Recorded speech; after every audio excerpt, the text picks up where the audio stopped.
मेरी 12 साल बेटी को मेरा शोहर बहुत प्यार करता और कहता कि इसे तो मैं पढ़ा लिखा कर डॉक्टर बनाऊंगा, जबकि मुझे ये सब देखकर बहुत डर लगता, क्योंकि मेरा शोहर उसका सौतेला बाप था। पता नहीं क्यों मैं हर वक्त अपने शोहर को शक की निगाहों से देखती रहती। शोहर ने जबरदस्ती मेरी बेटी को स्कूल में दाखिल करवा दिया, मगर मेरी बेटी हर दूसरे दिन स्कूल में बेहोश हो जाती और मेरे शोहर के नंबर पर कॉल आती कि स्कूल में आकर अपनी बेटी को ले जाएं। बेटी आती तो उसकी हालत अजीब सी होती। अब अक्सर ऐसे ही होने लगा था। एक रोज बेटी का बैग खोलकर कॉपी चेक की तो उस पर टीचर ने लिखा था कि आपकी बेटी रोजाना स्कूल 1 घंटा लेट आती है और आप कल स्कूल आइएगा, मैं आपको कुछ दिखाना चाहती हूँ। मेरे तो कदमों तले से जान निकल गई थी, क्योंकि मेरा शोहर तो बेटी को रोजाना टाइम पर स्कूल छोड़कर आता था। फिर ये कैसे हो सकता था? मैं उसी दिन शोहर से छुपकर स्कूल चली गई। टीचर से मिली तो उसने अलमारी खोलकर मेरी बेटी की एक ऐसी चीज दिखाई कि मेरा तो दिमाग ही चकरा गया। मैं तो अपने होशो हवास खो बैठी थी।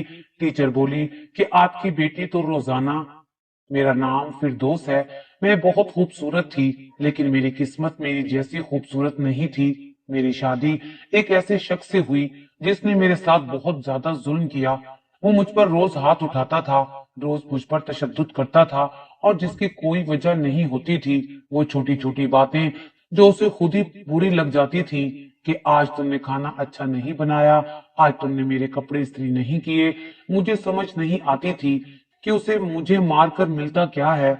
मेरी शादी जब हुई थी और मुझे ये समझाया गया था, बेटा अब तुम जिस घर में जा रही हो उस घर से तुम्हारी लाश ही निकलनी चाहिए, इसलिए मैंने किसी को भी नहीं बताया कि मेरे साथ वहां पर क्या होता है। मैं समझती थी कि ये सब कुछ नॉर्मल है, लेकिन मेरी पहली शादी थी, मुझे पता नहीं था। लेकिन ये सब कुछ बिल्कुल भी नॉर्मल नहीं था। जिस तरह मेरा शोहर मुझे मारता था, ऐसे कोई भी अपनी बीवी को नहीं मारता है। वो मुझे ऐसे मारता था कि जैसे वो पुलिस वाला है और मैं कोई मुजरिम हूँ जिससे वो जुर्म उगलवाना चाहता है। मैं चुपचाप मार खाती रहती थी, छोटे छोटे जख्मों को छुपाती रहती थी। जब कोई बड़ा जख्म आ जाता था तो कहती थी कि गिर गई थी। अल्लाह ताला ने मुझे बेटी भी दे दी, मगर मेरे शोहर को फिर भी शर्म नहीं आती थी। उसे एहसास नहीं हुआ था कि जिसके साथ आज जुल्म कर रहा हूँ वो भी तो किसी की बेटी है। कल को मेरी बेटी के साथ ये सब हो सकता है। जिंदगी इसी तरह से गुजर रही थी।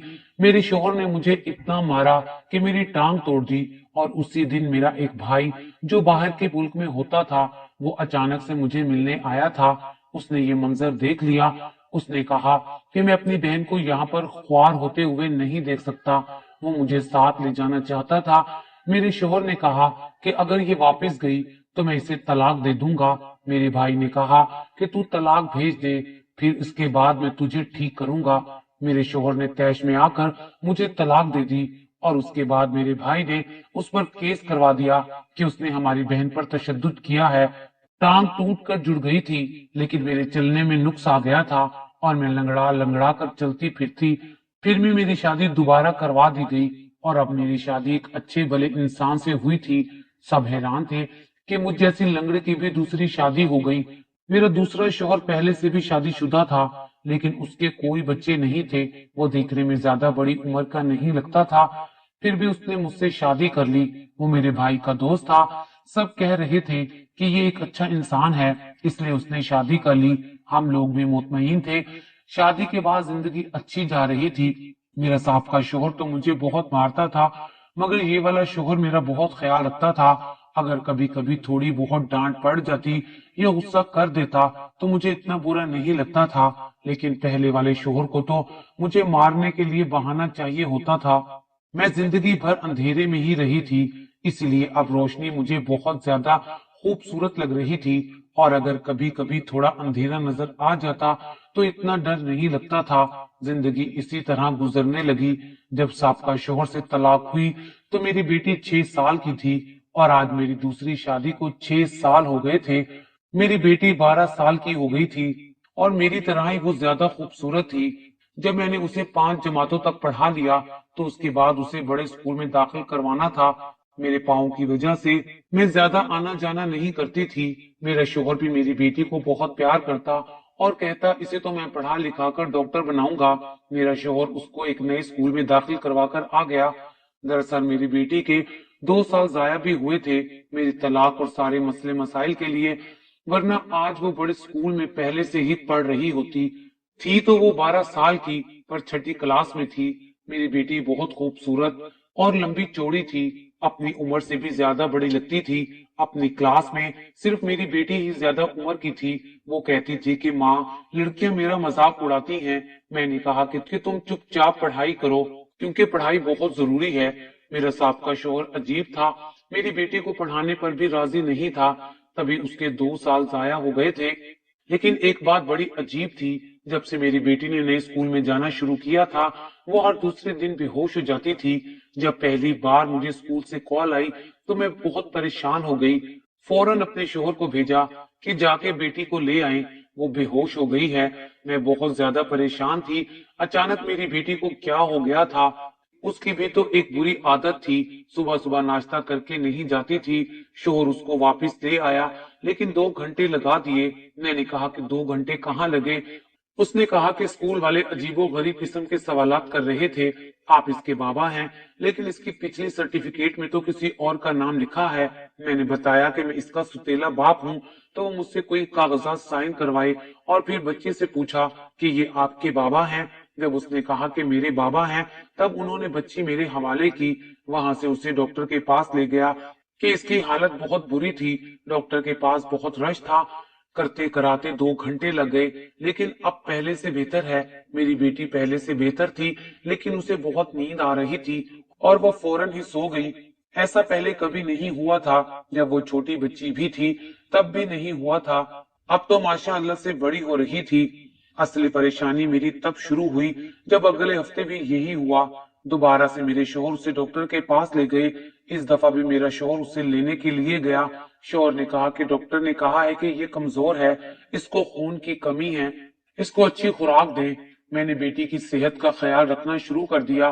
پیسوں کا مسئلہ نہیں تھا، اللہ کا شکر تھا کہ ہمیں کسی سے مانگنا نہیں پڑتا تھا۔ اپنے گھر میں اچھا بھلا کھانا پینا تھا۔ بیٹی کی خوراک کا خیال رکھنا شروع کر دیا۔ اسے کوئی کام بھی نہیں کرواتی تھی۔ اسکول والوں کو بھی کہہ دیا کہ اس کو کام کم دیا کریں۔ میں زیادہ پڑھی لکھی نہیں تھی، مگر تھوڑی بہت اردو پڑھ لیتی تھی، اسی لیے شوہر سے کہا کہ اس کے اسکول کی ڈائری پر میری طرف سے پیغام لکھ دیں، اس کو کام کم دیا کریں، اس کی طبیعت آج کل بڑی خراب رہتی ہے۔ اس نے بھی کاپی پر لکھ دیا۔ بیٹی بھی اب چپ چاپ رہتی تھی، کوئی بات نہیں کرتی تھی، بتاتی بھی نہیں تھی، بہت پریشان رہتی تھی۔ میں نے ایک دن پوچھا تو کہنے لگی کہ بس یہی سوچ کر پریشان ہو رہی ہوں، میں اگر بیمار ہو گئی تو پڑھائی کیسے کروں گی؟ میں نے کہا کہ پڑھنے کے لیے ساری زندگی پڑی ہے، صحت ضروری ہے، زندہ ہوگی تو پڑھائی کرو گی۔ پھر اس کے بعد بھی اس کی پریشانی کم نہیں ہوئی تھی۔ میری بیٹی اسکول سے آتی تو اسے بہت زیادہ بھوک لگی ہوتی۔ وہ کہتی کہ مجھے بہت زیادہ بھوک لگی ہوئی ہے، مجھے کھانا دے، اور مجھے اس کی پسند کا کھانا بنانا پڑتا تھا، کیونکہ اس کو گوشت بہت زیادہ پسند تھا۔ وہ سبزیاں نہیں کھاتی تھی۔ رات کو دودھ بھی پلایا کرتی تھی، ہم اسے پھل فروٹ بھی کھلاتے تھے۔ اس سب پر بہت پیسہ خرچ ہو جاتا تھا۔ شوہر سے کہا کہ بہت خرچ ہو رہا ہے تو کہنے لگا کہ بچوں کے لیے تو انسان کماتا ہے۔ ویسے اس نے یہ بہت اچھی بات کی تھی، یہ بیٹی اس کی نہیں تھی، لیکن پھر بھی وہ اس کا بہت خیال رکھتا تھا۔ میں صرف اس بات پر حیران تھی، ہفتے کے دن ہی میری بیٹی کیوں بے ہوش ہوتی ہے؟ کیونکہ 1-2 دفعہ تو چلو اتفاقاً ہو جاتا ہے، لیکن ہر ہفتے والے دن ہی وہ کیوں بے ہوش ہو جاتی تھی؟ میں نے اس سے پوچھا کہ ہفتے والے دن تمہیں اسکول سے زیادہ کام ملتا ہے؟ اس نے کہا کہ نہیں، ایسا کچھ نہیں ہے، بس میری طبیعت خراب رہتی ہے۔ لیکن میرے شوہر کو وہ اپنے دل کی بات بتا دیا کرتی تھی۔ میرا شوہر شام کو اسے گھمانے بھی لے جایا کرتا تھا، کہتا تھا کہ باہر لے جاؤں گا تو اس کا موڈ اچھا ہو جائے گا۔ مجھے ایک بات کی خوشی تھی کہ وہ میری بیٹی کا بہت خیال رکھتا تھا، اور میرا بھی، ورنہ باتیں کرنے والے تو چپ نہیں ہوتے۔ سب نے کہا تھا کہ یہ تمہاری بیٹی کے لیے ایک غیر محرم ہے، اس کے ساتھ تم اپنی بیٹی کو رکھو گی، اس سے بہتر ہے شادی ہی نہ کرو۔ مجھے کبھی کبھار یہ سوچ کر اپنے شوہر پر شک بھی ہونے لگتا، مگر میں ایسا شک اپنے ذہن میں نہیں لانا چاہتی تھی۔ ویسے بھی میرا شوہر میرے ساتھ اچھا تھا، دیکھنے میں ایسے نہیں لگتا تھا، مجھے بھی بہت پیار کرتا تھا۔ इतने सालों में उसने मुझे काफी इज्जत दी और अल्लाह ताला ने हमें दोबारा कोई औलाद नहीं दी। अगले हफ्ते फिर मेरी बेटी बेहोश हो गई और वो भी हफ्ते वाले दिन। और इस दफा रात को मैंने अपनी बेटी के रोने की आवाज सुनी। मैं हैरान थी कि किस बात पे रो रही है। मैं अंदर चली गई। आखिर मेरी बेटी थी, मुझे तो पता करना था। उसने कहा कि बीमार होने की वजह से पढ़ाई ठीक से नहीं हो रही। आज मुझे रियाजी की टीचर ने डांटा है। मैंने कहा कि उनको नहीं पता कि तुम्हारी तबीयत खराब है। उसने कहा कि पता है, लेकिन वो ऐसी ही हैं। मैंने दिल में सोच लिया कि मुझे स्कूल जाकर बात करनी चाहिए। लड़कियों का स्कूल है, मेरे शोहर को अंदर जाने नहीं देते होंगे। वो उनसे बात कैसे कर सकता है? मुझे उसकी क्लास टीचर से कोई बात करनी चाहिए। उसकी तबीयत खराब है, उसको काम कम दिया करें और अगर कोई गलती हो जाए तो उसे सजा नहीं दिया करें। बीमार बंदा तो अपना आप संभाल नहीं सकता, पढ़ाई कैसे करेगा? जहां तक मुझे पता है, मेरे शोहर की तनख्वाह सिर्फ 25,000 थी, लेकिन आजकल उसके पास बहुत सारे पैसे आए हुए थे। जब मैंने पूछा तो कहने लगा कि एक दोस्त के कारोबार में पैसे लगाए हैं, उसने मुनाफा दिया है। मैंने कहा कि चलो अच्छी बात है। दिन यूं ही गुजरने लगे। एक दफा मुझे स्कूल से कॉल आई कि बच्चे की तबीयत खराब हो गई है, उसको ले जाएं। तो मैंने अपने शोहर से कहा कि मैं खुद ही चली जाती हूँ, आप रहने दें या फिर हम दोनों मिलकर जाते हैं। ये जानकर मेरे शोहर के चेहरे का रंग उड़ गया। वो इस तरह से घबरा गया कि ना जाने पता नहीं क्या हो जाएगा। कहने लगा कि नहीं तुम रहने दो, मैं खुद ही चला जाऊंगा। इस वक्त बहुत रश होता है, तुम कहाँ जाओगी? मैंने कहा कि मैं अकेली नहीं जाती, आप भी मेरे साथ चलें, मैं आपके साथ चलती हूँ। मेरे शोहर ने कहा कि नहीं, मैंने इसे डॉक्टर के पास ले जाना है। डॉक्टर के पास बहुत रश होता है, छोटा सा क्लिनिक है, वहां बैठने की जगह नहीं होती है। मेरे शोहर ने दुनिया के सारे बहाने कर लिए, लेकिन मुझे जाने नहीं दिया। वो मेरी बेटी को 2-3 घंटे बाद वापस ले आया। मुझे दाल में कुछ काला लगता था, कुछ ना कुछ गड़बड़ जरूर थी। मेरे शोहर की शक्ल बता रही थी कि वो मुझसे बार बार झूठ बोल रहा है।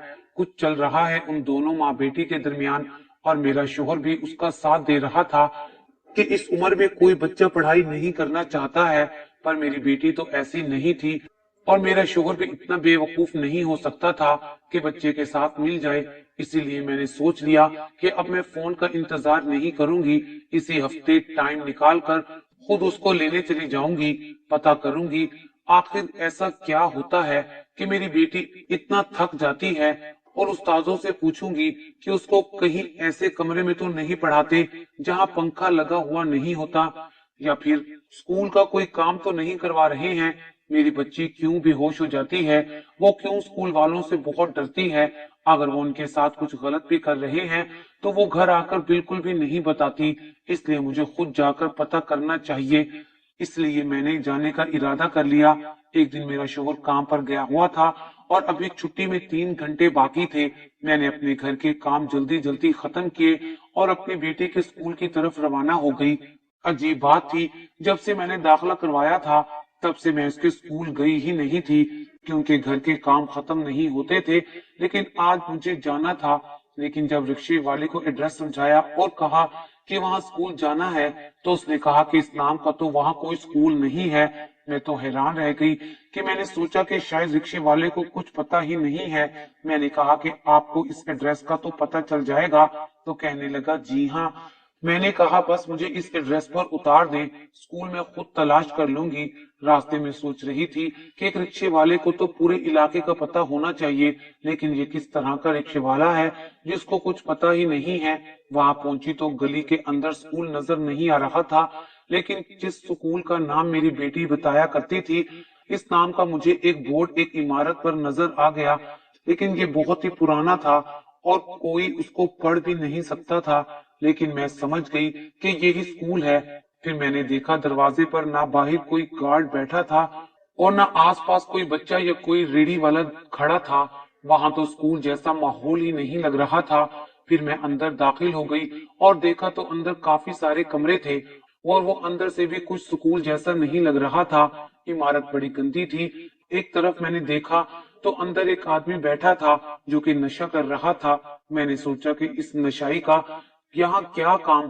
बच्चों के स्कूल में अंदर बैठा है कोई इसको पूछने वाला नहीं है। मुझे बड़ा गुस्सा आया। मैंने सोचा कि प्रिंसिपल से मिलूंगी तो इस बारे में जरूर बात करूंगी।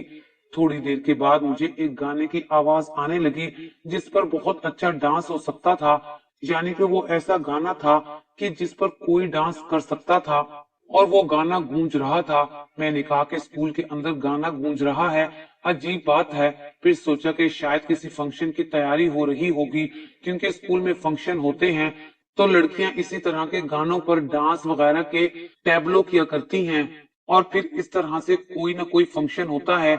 और अभी वैसे भी ईद आने वाली थी, ईद पर शायद कलर डे था, लेकिन मुझे ये नहीं पता था कि मेरी बेटी की क्लास कौन सी है। अब मैं सोचने लगी कि मुझे कोई लड़की मिल जाए तो मैं उससे पूछूं कि मेरी बेटी की क्लास कौन सी है। मुझे कोई भी लड़की नजर नहीं आ रही थी। फिर मुझे एक औरत नजर आई जिसने निहायत ही अयूब कपड़े पहन रखे थे। मैं उसे देखकर हैरान रह गई। उसने कहा कि किससे मिलना है आपको। मैंने कहा कि फातिमा की क्लास कौन सी है। तो कहने लगी, कौन सी क्लास के बारे में पूछ रही हो बीबी। मैंने कहा कि फातिमा कहाँ है, आपको पता है क्या। वो कहने लगी, फातिमा जो गोरी सी है, जिसके गाल पर तिल भी है। मैंने कहा, हाँ हाँ वो ही। तो कहने लगी, वो अभी मसरूफ है। मैंने सोचा कि शायद कोई पीरियड ले रही है। फिर मैंने कहा कि अच्छा आप उसे बुला दीजिएगा। उसने कहा आधे घंटे के बाद फारिग होके आ जाएगी। आप उसकी क्या लगती हैं। मैंने कहा कि मैं उसकी माँ हूँ। और वो वहां से हंसती हुई चली गई। पता नहीं वो मुझ पर हंस क्यों रही थी। थोड़ी देर के बाद मुझे कुछ अजीब सी आवाजें आने लगी। मैं हैरान रह गई। फिर एक कमरे से एक आदमी बाहर निकला जो अपनी कमीज की बटन बंद कर रहा था। और पीछे एक लड़की भी थी। मेरे कदमों तले से जमीन निकल गई, क्योंकि ये लड़की कोई और नहीं बल्कि मेरी बेटी फातिमा थी। मैं हैरान रह गई और एक झटके से मुझे समझ आ गया कि ये कोई स्कूल नहीं बल्कि एक तवाइफ खाना था। मेरी बेटी मुझे देखकर बहुत ज्यादा घबरा गई। उसने सर झुका लिया। मैंने उसे पकड़ लिया और कहा कि ये क्या हो रहा है यहाँ पर, तुम ये सब क्या कर रही हो। मैंने सोचा शायद हमारी बेटी हम दोनों मियाँ बीवी से झूठ बोलती है, सारा कुछ अपनी मर्जी से कर रही है। लेकिन उसने रोना शुरू कर दिया। तो फिर एक औरत वहां पर आई और कहने लगी, इसको क्यों मार रही हो, इसका बाप तो इसे खुशी से यहाँ ले आता है। और फिर उसने मुझे सारी कहानी सुनाई। उसने कहा कि यहाँ लोग अपनी बच्चियों को छोड़ जाते हैं, तुम्हारा शोहर भी इसको हर हफ्ते वाले दिन यहाँ पर छोड़कर जाता है और दोपहर के बाद वापस ले जाता है, मगर ये हर हफ्ते बेहोश हो जाती है और पैसे तुम्हारा शोहर वसूल करता है।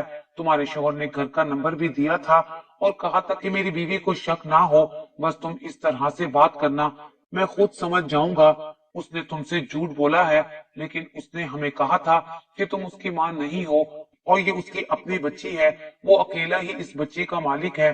तो मैंने कहा कि वो झूठ बोलता है कि वो इसका बाप नहीं है बल्कि एक कसाई है। अगर बाप होता तो उसके साथ ऐसा थोड़ी करता। वो इस बात पर हंस दी और कहने लगी कि नहीं, ऐसी बात नहीं है। यहाँ पर ऐसी भी लड़कियां आती हैं जिनको उनके अपने सके माँ बाप छोड़कर जाते हैं। वो ये सब गुर्बत की वजह से करते हैं। लेकिन अगर तुम्हें इस बात का पता नहीं है तो इसमें हमारा कोई कसूर नहीं है। अपनी बेटी को ले जाना है तो ले जाओ और अगले हफ्ते इसे टाइम से जरूर भेज देना। मैं खामोश हो गई, क्योंकि मैं उन लोगों के मुंह नहीं लगना चाहती थी। मेरा मुजरिम तो मेरा शोहर था। मैं घर नहीं गई बल्कि सीधा पुलिस के पास चली गई और उनको सब कुछ बता दिया। उनको ये भी बता दिया कि इस जगह स्कूल के नाम पर कौन सा गंदा कारोबार हो रहा है और अपने शोहर पर भी केस करवाने के लिए एफआईआर दर्ज करवा दी कि मेरा शोहर मेरी बेटी को वहां पर भेजता रहा है। और सारा कुछ जो भी मुझे पता था उनको बता दिया। किस्मत से पुलिस का बड़ा अफसर खड़ा था जिसने मुझे देख लिया और मैंने उसको सब कुछ बता दिया था। उसने फौरन नफरी भेजी। उन सब लोगों के साथ साथ मेरे शोहर को भी हिरासत में ले लिया। मेरा शोहर मेरी बेटे का सौदा कर रहा था। वो हर हफ्ते वाले दिन उसे तवाइफ खाने छोड़ आता था और उसकी कमाई खा रहा था। बेटी को भी धमकाया था कि अगर उसने ये बात किसी को बताई तो वो उसे मार देगा। तभी मेरी मासूम बेटी डर गई थी, मगर मेरी बेटी बहुत समझदार थी। उसने मुझे बताया कि उसने अपनी इज्जत कैसे बचाई। जब भी उसके करीब कोई आने लगता تو وہ بے ہوشی کا ناٹک شروع کر دیتی اور جان بوجھ کر زمین پر گر جاتی، منہ سے جھاگ نکالنے لگتی تاکہ وہ لوگ ڈر جائیں اور اسے ہاتھ نہ لگائیں۔ میری بیٹی کی عمر ہی کیا تھی، وہ بہت زیادہ ڈر گئی تھی اور اس کے ساتھ یہ سب کچھ ہو رہا تھا۔ اس کے بعد میں نے اپنے شوہر کی شکل نہیں دیکھی، اسے پولیس پکڑ کر لے گئی تھی، لیکن ایک دن میں اسے جیل میں ملنے کے لیے گئی اور وہ مجھے دیکھ کر بری طرح گھبرا گیا تھا، وہ بہت زیادہ پریشان لگ رہا تھا۔ شرمندگی تو مجھے اس کی آنکھوں میں ابھی بھی نظر نہیں آ رہی تھی۔ میں نے کہا کہ میری بچی کے ساتھ تم نے یہ سب کچھ کیوں کیا؟ اگر اس کی جگہ تمہاری اپنی بچی ہوتی تو کیا تم ایسا کرتے؟ اس نے اپنا سر جھکا لیا اور کہا کہ میرے اندر شیطان آ گیا تھا۔ میں نے کہا کہ تمہارے اندر شیطان نہیں آیا تھا بلکہ تم خود شیطان ہو۔ اس نے کہا کہ کیس واپس لے لو، بھلے ہی مجھے چھوڑ دو، میرے ساتھ نہیں رہنا تو نہ رہو، لیکن کیس واپس لے لو۔ میں نے کہا کہ میں کیس واپس نہیں لوں گی، تم بھی ان کے گروہ کے ساتھ شامل تھے، جو سزا ان کو ملے گی تمہیں بھی وہی ملے گی۔ میں نے اس کے خلاف بھی کیس کر دیا تھا اور میں اب اس کے ساتھ نہیں رہنا چاہتی تھی۔ میری بچی کی زندگی برباد ہوتے ہوتے بچ گئی تھی۔ یہ تو میری بچی سمجھدار تھی، ورنہ اس کے سوتیلے باپ نے تو کوئی کسر نہیں چھوڑی تھی۔ میرے ساتھ تو اس زمانے نے جو کیا سو کیا، لیکن میں اپنی بیٹی کے ساتھ کچھ ایسا ویسا برداشت نہیں کر سکتی تھی۔ وہ بہت زیادہ ڈری ہوئی تھی، اس نے مجھے کوئی بات نہیں بتائی تھی۔